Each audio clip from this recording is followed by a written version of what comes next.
Sanibonani, welcome back to enye video ngiyabonga kakhulu ukuthi ungene. Thank you very much for uthanda support. Please kindly subscribe. Mangaba ka subscribe, like video, share video as well as ubuka now my age. So namhlanje sokhuluma ke ngwaye ngongqongqoshe wamaphoyisa babubheka icele. Siyazi ukuthi ke you are sitting in that hot seat, okay? But doesn't look like that seat was really hot for babubheka icele, because what do you mean? Ubabubheka icela laphana, you guys singing like a canary, akanceki. Ufuna ukukhuluma nje lento ayaziyo, ufuna ukukhuluma nje lento afuna ukuyisho, ufuna ukukhuluma nje ngomuntu afuna ukukhuluma ngaye, akanceki, akanandaba. Usho yazi usho udaba njengoba lunjalo. Ubabubheka icela leyo, you guys. I think a lot of us were expecting ukuthi mhlambe njengabo sibonile baba uSibiya nabomchunu, umuntu elokhetha angazi lokhuyana bengathi nje bayacasha entweni abazaziyo, bajike bethi abazazi baphike mabehleli lapha. Maybe that's what we're expecting singabantu. Mina bengicabanga nje ukuthi mase kufika ithiwa kababheka icele mhlambe sazozo abantu abafana noBrian Mogotsi, into ezinjalo nje, bonke laba bantu abamagama abo aphuma lapha ukuthi bebeyangazi besebenza ke nezigebengu, into ezikanjalo, ama-DRIGs, kuhlanganiswa nje yonke leyo nto, amathenda kwathini ke namaphoyisa. You know what I mean? Besicabanga ukuthi wonke umuntu ozofika ahlale nje kulesi sihlalo, obviously okwake ukuthi aphike atena akazilutho. But hayi ngeke ubabubheka icele, you guys, uzimisele uvele wathi ngiyokhuluma nje into engiyaziyo, futhi anginandaba naba, futhi angincenge nje, uzofika ngikhulume nje lento engiyazi. Ngibona omunye lapha on the comment section angazi uthe imfeni idobhini tissue isivele isule noma isuzile. I'm like, like there is a lot that has been said ungaya kuma comments ever since wabubheka icele testify. You will laugh. Abantu, they cannot believe the way he is singing like a bird. Hayi ngempela uzje. Futhi nje mina ngimthandile babubheka icele, you guys. Umuntu omdala nje uvela asikhulumile iqiniso, angafuna ukehle ishone siyale nalo. You know what I mean? So ke ithi ngiyo laphana ababhali khona ngobheka icele bathi ayongqongqosha amaphoyisa akuleli. Uhlabe ke wahlukisa uSenzo Mchunu ngesinqumo sakhe sokuhlakaza ke iPKTT. Siyazi ukuthi udaba ekakhulukazi lunga le iPKTT, that is a political killings task team, okay, yaKwaZulu Natal. Now uthi ke incwadi eyabhala uMchunu yayinemininingwane engafanele nengelona ke iqiniso. Ubaba ucele ke wazama ukukhuluma noSenzo Mchunu ngoJanuary efuna babukisane udaba lwencwadi ayibhala ukuze ke asizakale, njengoba ke yayinezinto ke ezingelona iqiniso, kodwa ekwanhlangazimuka nomoya ezama lapha ukuthi akukhulumisane ke nobaba uMchunu. Uthe ubaba ucela isinqumo ke sokudubula kwePKTT senziwa ngesiphakamiso sikaMengameli, yasetshenzwa ngokulawulwa ke ngongqongqoshe ababhekelele ezomthetho nobulungiswa. So uthi akukwazi ukuthi ke ihlakazo umuntu oyedwa nje engabonisananga nomunye umuntu.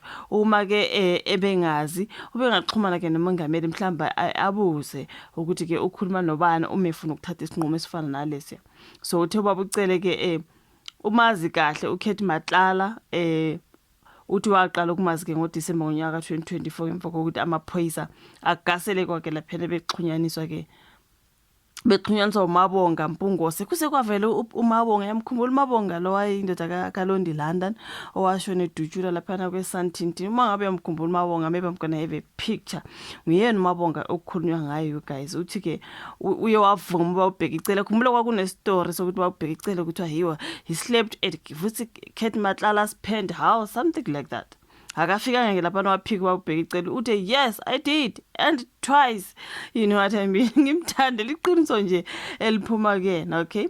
Uthe umazi kahle uKhethi Matlala uthi ke waqala ukumazi ngoDisemba ngemva kokuthi amaphoyisa agasele kwakhe ebexhunyaniswa uMabonga Mpungose owacela ukuthi babe nomhlangano ehotela iBeverly Hills.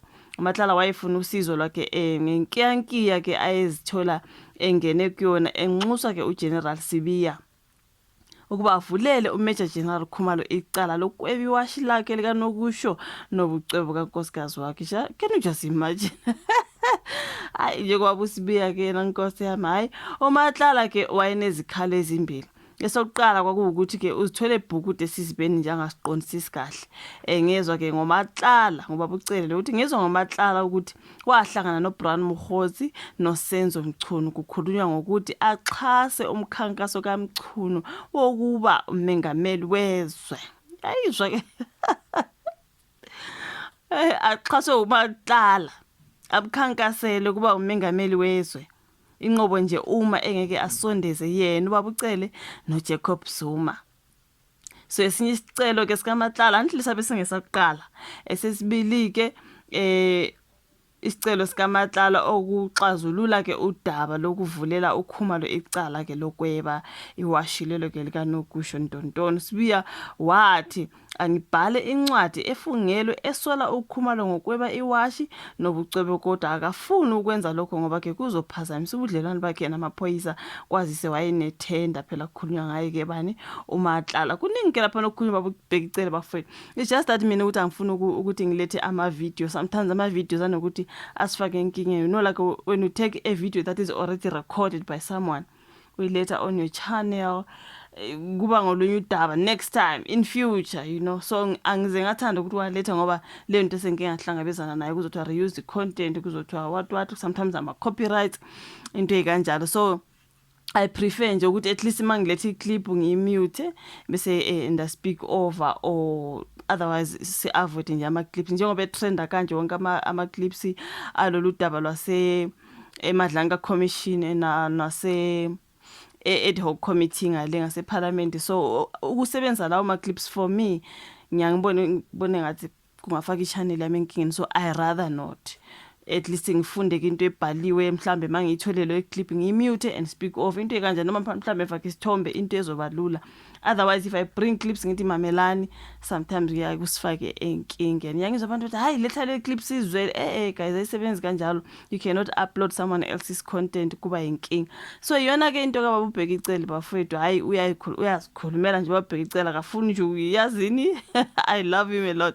Uyazikhulumela ke bafethu. Abantu bamangela ukuthi how hayi wazwabhoba kumuntu yazwakhuluma yonke into ayaziyo.